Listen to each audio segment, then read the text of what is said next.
Welcome, everyone. This is Dawn Mathis, and you're listening to my podcast, To Your Greatness with Dawn Mathis. I have a phenomenal guest for you today. I cannot wait to chat with her, with you, and just as I told our guest, this is like us having coffee, and you guys are eavesdropping. So that's what's going on here. And anyway, we're going to get started. I if there were titles to pick for this in honor of my guest, Michelle Lamont, I would say that the title that I would choose for this is the same title of her amazing podcast, Manifesting Miracles, because that's what Michelle is all about. So I wanted to read first of all, a quote from one of my favorite people to quote, and that is Albert Einstein. Mm-hmm. And he says this. He says, there are two ways to live. You can live as if nothing is a miracle, or you can live as if everything is a miracle. And Michelle's dancing on my screen, so she must love him too, and she must love that quote. So awesome. I picked a good one. So let me tell you a little bit about Michelle. And a lot of this you will find, well, all of it you'll find on her website. And we'll give you that, as we always do, in the show notes. We'll give you information about Michelle and her podcast and her website and all that good stuff. So first, what really, really spoke to me about Michelle's story is, first of all, she's a first generation Colombian American born in Dallas, Texas, and that she learned about the power of using her mind when she was 8 years old and had her first business at that time. What then happened was she had some horrific tragedy in her life at the age of, I believe it was 11. Her mom died of cancer. And her father drove her to Waco, Texas, where she was placed in an orphanage and became a ward of the state. She was there for 6 years until she left to attend Arizona State University. Then another tragedy happened later on in her life. Her dog, many of us have dogs, and when we lose our pets, it's just as if we're losing a child. Her dog Nixon was killed by a car, and yet she took that tragedy and had a dream and actually created a business model from that loss and created a business called Foxy Paws. I love that. And that business went on to be a multi-million-dollar business with 4 stores and over 40 employees. And then, if she wasn't busy enough, she created another business called Foxy Paws Design, where she did her own public relations work. And you know how things happen. We around this time in 2010, online retailers come around, rents are increased, and she decided to close that business down. And at that time, another loss, maybe, but she jumped from that and actually landed a public relations job with Dancing with the Stars in Dallas. I'm sure you guys have heard of Dancing with the Stars. Crazy, right? Awesome. Anyway, she's used her intuition and her business sense to create that business. She has worked with pro athletes, comedians, reality TV stars, TV networks like Bravo, TV One, the Travel Channel, Aspire. Amazing, right?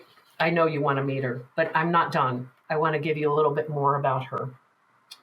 And this is what really touched me about Michelle is her courage to tell you that although she was thriving in business and had manifested phenomenal success in that way, she was behind closed doors, suffering through a loveless and emotionally abusive marriage until she left her husband in 2015.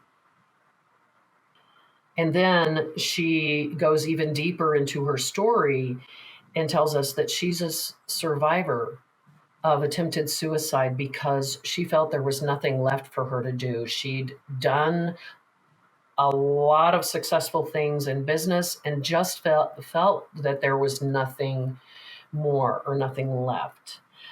And then that actually was her springboard, if you will. She didn't stay in the hammock of despair and non-healing.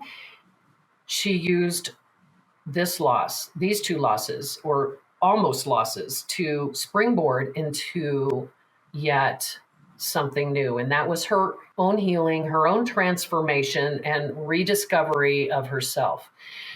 The reason I tell you this is someone who can tell you that has a lot of courage.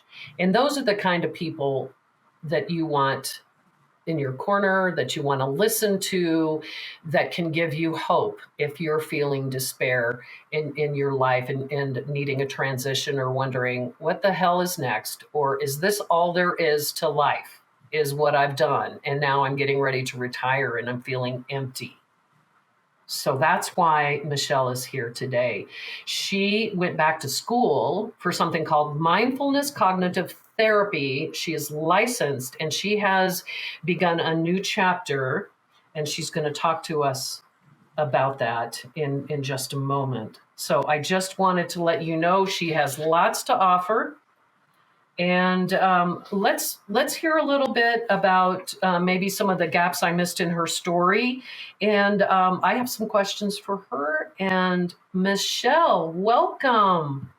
Thank you. What a beautiful introduction, and what a lovely soul you are. Oh, thank you. Thank you. I appreciate that. I think it takes one heart-centered person to know another. And I am just overwhelmed by the courage that your story portrays on online, because you never know who's going to be reading it, right? You never know if there's some cray person out there or someone who goes, "Oh my God, I don't want to talk to someone who almost ended their life. Why the hell would I want to talk to her?" Yeah. So, and those are people who just really don't understand. But what I love about your story is that you've gone from what I would say you might call from your mess to your message. Yes. And that appeals to me, and I think it appeals to our listeners. So is it all right if I ask you a couple of questions? I'd be honored. So I'm really curious, and I know it's kind of a small detail to some people, but I would love to know what business you started at the age of 8 years old. Okay, great question. So as you know, I'm a first generation American. My brother was born in Colombia, and we lived in an affluent neighborhood. And in this little affluent neighborhood, there was a little shop. And in the shop, they had these tennis shoes, and you could, for $1 a letter, get your name written on your backpack or your sneakers, Keds or whatever it was. And my name is Michelle Juanita Lamont, Michelle J Lamont. And of course, I didn't want anybody to know I was Hispanic or Latina, because we lived in a very affluent white neighborhood. And I just wanted Michelle J Lamont on there. So I went home and I told my mom, and she goes, "¿Y qué puedes hacer eso con tú?" She was like, "You can do this on your own." Ah. So she goes, "Michelita," because that's what she called me. She was like, "Let's go to the Michaels, whatever it was at that time, and we're going to buy a paint pen." And I was like, "No, Mommy, it's not the same. It's like when your parents make you McDonald's at home. You want." Yes. And so I said that to her. I was like, "No, everyone's going to know." And she said, "Michelle, if you say that you can do this, then you can do it." And one of the things when I was younger, my mom just decided I was going to be the first woman president. So that was what she wanted for me. And I've been president of a couple of companies, so she was right. But she wanted me to be president. And so one day we were in Calabasas at the time. We lived in California. And my brothers were on their bikes and they were running, and they jumped the ramp and they got down at the bottom. And my mom said, well, in Spanish, why aren't you doing that? And I said, Mommy, my bike is a Barbie bike. And she goes, so?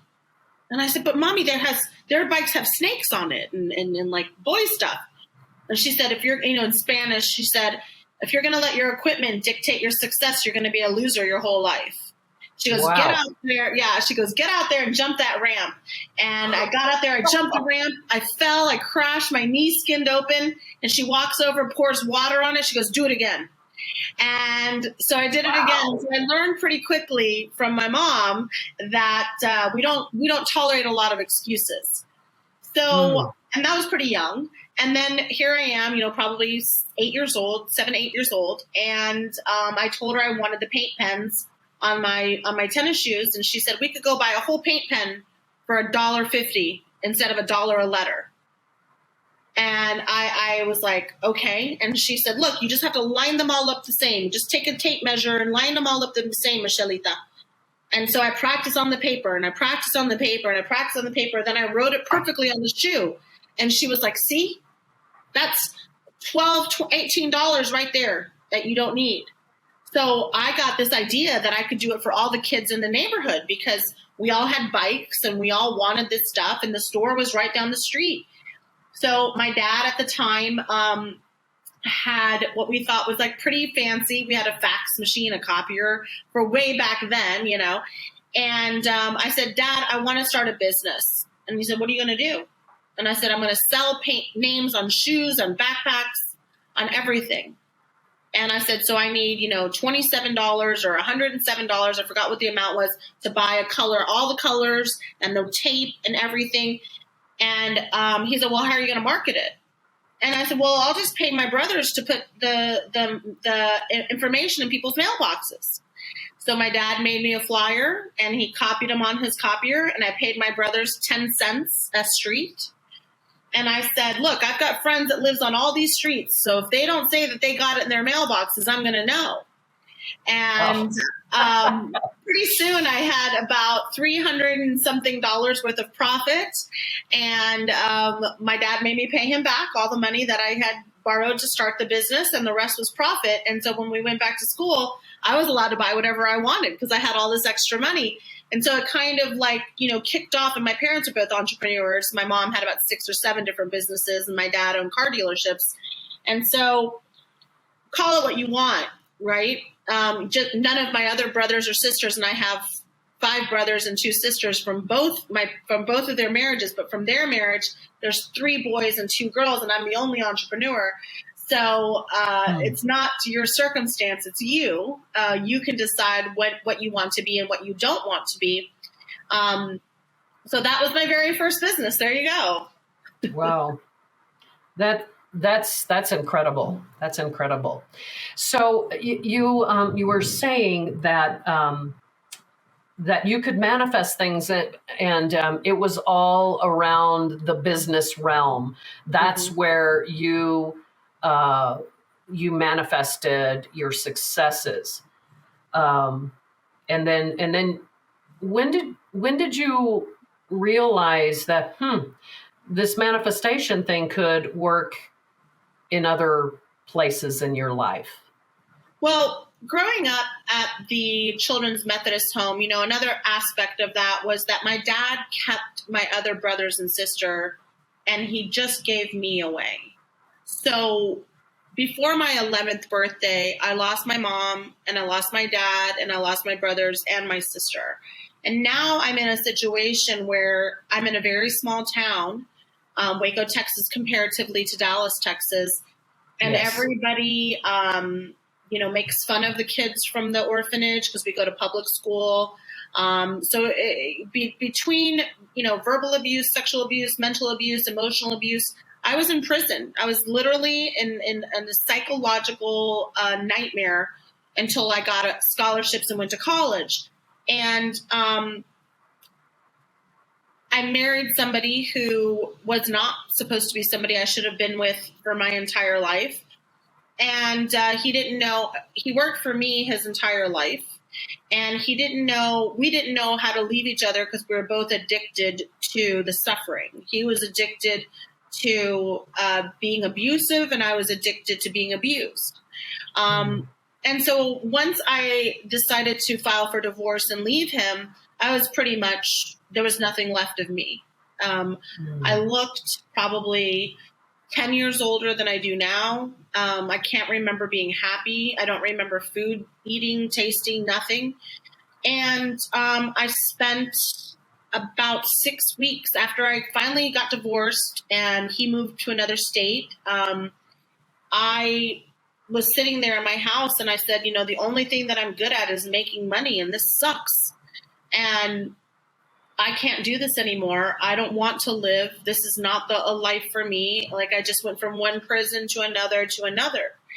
And I said, I can't do this. And I spent a good 6 weeks planning my suicide. And I had been to a therapist and they just prescribed me all the drugs that I was going to use to commit suicide. And oh, wow. And a miracle happened that night with my dogs and I. And before the last Baybell cheese full of narcotics to knock me out went in, I realized that I couldn't do it. And I called one of my friends who was a nurse and lived nearby, and her boyfriend was an EMT, and they gave me the things that I needed to throw up and get everything out. And I personally, when I lived at the orphanage, we were very limited. We weren't allowed to listen to music. I don't know all these TV shows people grew up from my age knowing. People used to tell me I looked like this person or looked like that person. I would not know who they were. And I was like, is she ugly? So I don't really know. But one thing we were allowed to do is we were allowed to watch Oprah. And I remember watching an episode and it was about, and this could have been after I left, but I just became a lifelong person, you know, about Oprah. And she had an episode on about The Secret. And I remember I was working, you know, I always worked between like 40 and 70 hours a week. And I was working and I saw this thing about The Secret and I thought, how insulting. How disgusting. I've worked my whole life so hard, and these people are saying you can just whisper something into the universe and then it's going to appear. This is blasphemy. This is terrible. I can't believe that so many people believe this nonsense. So come full circle. Now it's my suicide day and I'm awake and not happy. I don't want to be alive. I don't know what to do now because there was no plan B. My pet sitter, I had left her $5,000 because I thought she was going to find me in the pool. And she saw the envelope on the counter and she goes, am I supposed to open this? And I was like, no, give it to me. Because I told her I was doing a lot of speaking. And so she would come and watch the dogs while I was on stage talking about how to be a great business person. And all the things that you can do and all the ways you can get contracts and like just financing and that sort of thing. And so she was used to me being gone. And so here I am awake and alive and pissed off. And I don't know what to do now. For the first time in my life, there aren't 50 plans. I'm a person that always had a plan for her plan, for her plan, for her plan. Failure was not an option. And I'd failed. I'd failed at attempting suicide. And it was the first time I had really failed on a colossal level, and I was even more depressed. So I'm laying in bed in my Elvis room, freezing with my peanut butter and banana sandwiches, just like that's all I wanted to eat. I just wanted to not watch TV and just lay in the ceiling and cry. Like and part of me was like, maybe I should get a gun. And I'm laying there and I'm in this cocoon in this darkened room that was freezing. And all of a sudden the TV comes on. And I look and I see the remote on my nightstand and I'm so depressed. I can't get out of bed. I mean, I had even considered just like peeing on one side of the bed and rolling to the other because I didn't even want to get up. And if you know me, I'm a go-getter. So I was just done. And so all of a sudden the TV comes on and I'm just laying there staring at the ceiling, trying to decide like what do I do now? And this voice comes on and it says, when you change the way that you look at things, the things that you look at change. Yes. And for some reason, Dyer. Wayne Dyer. And my dog right now just walked up to me is Wayne Dyer Lamont. Oh. Yeah, let me take off his little tag so you can see it. There's his name. Oh. And so Wayne spoke to me, and there he was, and I just became obsessed in a way that I never thought I could be about anything. And, you know, especially a man. Like, I was definitely not team men, you know. I had been in that situation for so long. And go ahead. So I just wanted to stop you there just for a second. So it wasn't a failure. It was a saving moment for you, a defining moment for you. And what it seems to me, and I know it's this way for some of my clients, and maybe it's this way for your clients, is that when you feel so helpless and you just don't know what to do, sometimes just the vibration of help or I don't know what to do, like from the book The Secret, and when it talks about putting something out there, I truly believe that whoever your divine is, and we all define our own divine, but whoever that was for you was not done with you. Yeah.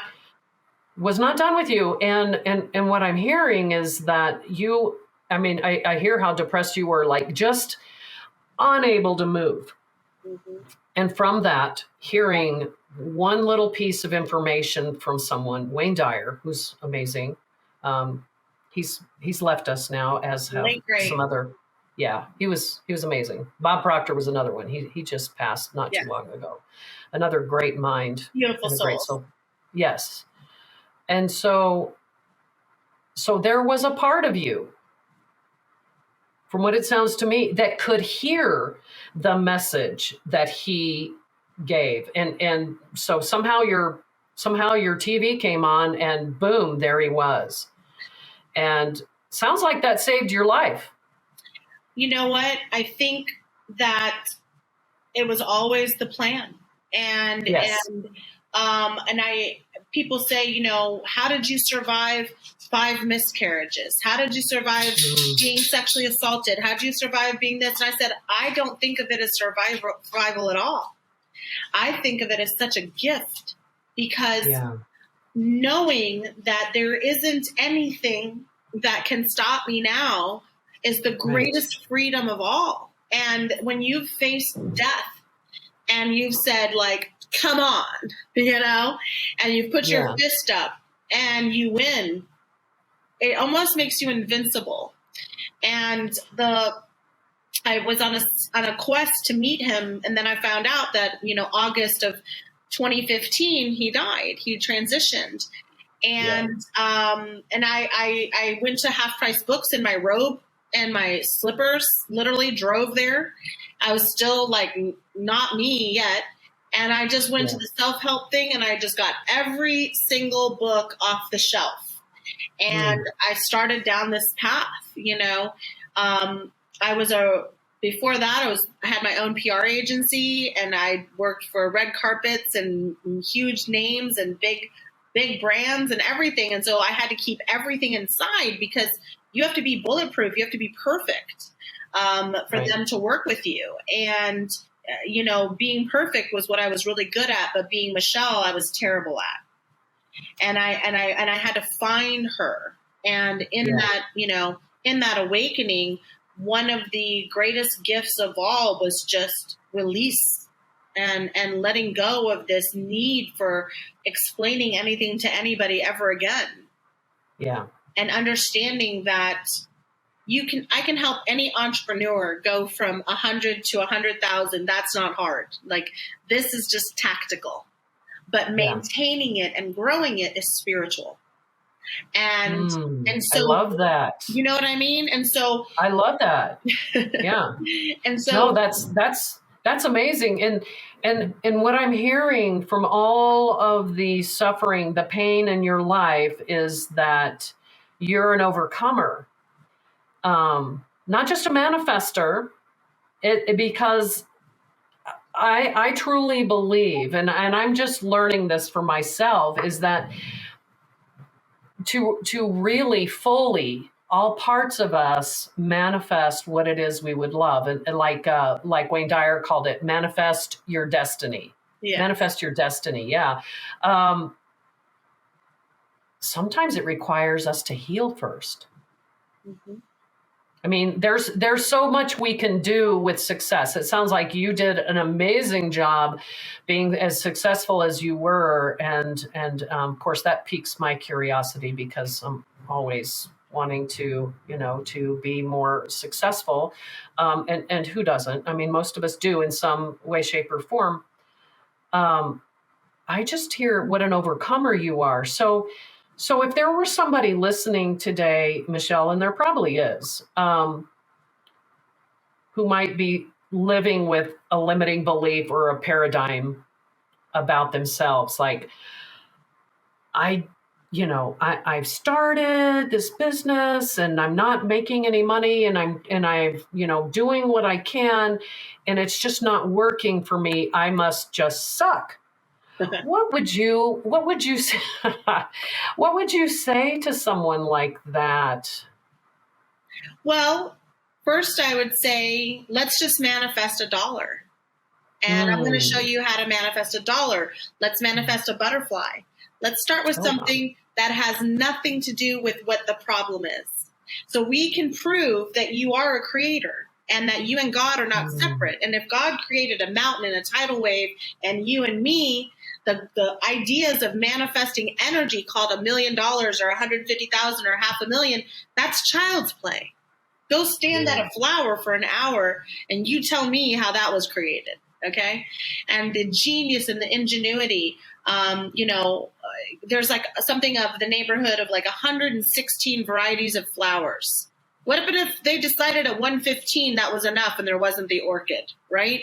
So Wow. Yeah. you don't know all of the beauty and the divinity and the abilities that you have until you start letting go of the who and the how and the why. That is not your job. Your job is to believe, receive, and understand it. And then through manifestation, which is the act of moving something from thought to reality, you can use practices and modalities and tap into those intuitions and get on this karmatic path of success. When I started my podcast in October of 2020, all I had was a $150 mic and me. And this morning I found out that I have, 18 months later, over 100,000 downloads. And I've done nothing. I have no co-host. I have no marketing. I have no advertising. I've sold out 17 classes. I have a wait list for my coaching. And people are impressed because I manifested Oprah and I manifested Kim Kardashian and I live in this insane house. But to me, the greatest thing that you could ever manifest is just loving yourself. Mm. And if you don't have that pure joy of love, you can't have it for others. And if you don't have it for others, you can't be of assistance in this world because you're always fighting these demons of fear and doubt and insecurity and lack. And those are low vibrational density energies that cannot allow you to be free. And you're free as you want to be. We're so free, we choose incarceration. And we choose it Because it's a choice. Because it's a choice. Because it's a choice to choose that. Yeah. And I was choosing it over and over and over again because I thought I felt worthless. And so if I could make somebody, my ex-husband didn't work, so he worked for me, and he was older than me and came from a family and had a lot of great things in his life. And he was my karma, right? Like to just like karmatic soul thing to be able strong enough to walk away and be alone. And once I did that and I passed the final hurdle, I was just on a quest to find out why Dr. Wayne Dyer mattered so much. And then I found out that he was given away by his family and he grew up in an orphanage and his dad was an alcoholic. and he was a life path I did 9. not know that. Yep. Wow. Yes. And So you guys are joined. You're spiritually joined. well, I ended up manifesting a relationship with his daughter, and Serena and I are very good friends. And if you go to Serena Dyer's Instagram page, there's a whole post just dedicated to me. Wow. So you can manifest Very anything. cool. It's really not what you think. Right. Wow. Wow. Wow. Wow. Wow. I'm so impressed. I think I'll be talking to you again, Michelle. Good. So we're just about out of time. So what I'd love to do is I'm just going to tell people that you offer one-to-one coaching in multi-week, multi-step programs, guiding you on the path to your abundance. There's programs with that others are on, like in a group, talking about a variety of subjects pertaining to manifestation. And then you're also a public speaker. So if someone wanted you to come in and talk to their team, their nonprofit, their company, that you're available for that as well. And let me see here. We'll have all this in the show notes, Michelle. I believe that that we have all that on you. But just where the hell is it? Remind me of what your website is. It's probably very simple. Something like michellejlamont.com, isn't it? That's it. Yep. Wow. Make it simple. Keep it simple. Look at the genius in you.